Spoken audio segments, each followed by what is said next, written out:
Hi welcome back to my food mini vlog. ನಾನು ಇವತ್ತು ಹಿತ್ಕಿದ ಬೇಳೆ ಪುಲಾವ್ ಹೇಗೆ ಮಾಡೋದು ಅಂತ ತೋರಿಸ್ತೀನಿ. ನಮ್ಮ ಕಡೆ ಕಾಳನ್ನ ಅಂತ ಕರೀತಾರೆ. ಮೊದಲು ಜಾರ್ಗೆ ಹಸಿಮೆಣಸಿಕಾಯಿ, ಶುಂಠಿ, ಬೆಳ್ಳುಳ್ಳಿ ಮತ್ತು ಚಕ್ಕೆ, ಲವಂಗ, ಕೊತ್ತಂಬರಿ, ಪುದೀನ, ಗಸಗಸೆ ಒಂಚೂರು, ಒಂದು ಟೊಮ್ಯಾಟೊ ಹಾಕಿ ಪೇಸ್ಟ್ ಮಾಡ್ಕೊಬೇಕು. ಪೇಸ್ಟ್ ಆದ ನಂತರ ಕುಕ್ಕರ್ಗೆ ಪಲಾವ್ ಸ್ಪೈಸಿ ಐಟಮ್ನ ಹಾಕ್ಕೊಂಡು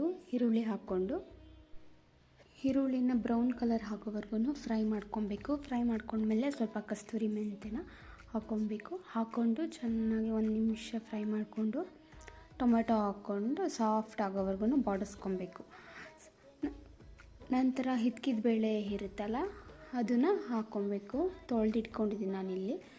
ತೊಳೆದಿಟ್ಕೊಂಡಂತಹ ಹಿತ್ಕಿದ ಬೇಳೆ ಹಾಕ್ಕೊಂಡು ಸ್ವಲ್ಪ ಸಾಲ್ಟ್ ಹಾಕಿ ಚೆನ್ನಾಗಿ ಮಿಕ್ಸ್ ಮಾಡ್ಕೊಬೇಕು. ಒಂದು 5 ನಿಮಿಷ ಫ್ರೈ ಮಾಡೋಕ್ಕೆ ಬಿಡ್ತೇನೆ.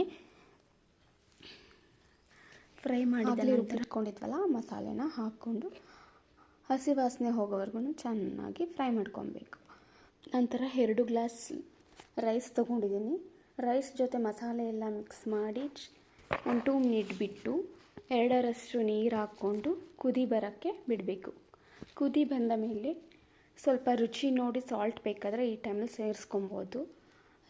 ಕೊನೆಗೆ ಸ್ವಲ್ಪ ನಿಂಬೆ ರಸ ಹಿಂಡಿ ಲಿಡ್ ಕ್ಲೋಸ್ ಮಾಡಿ 2 ವಿಷಲ್ ಕೂಗಿಸಿದರೆ ಹಿತ್ಕಿದ ಬೇಳೆ ಪುಲಾವ್ ರೆಡಿ.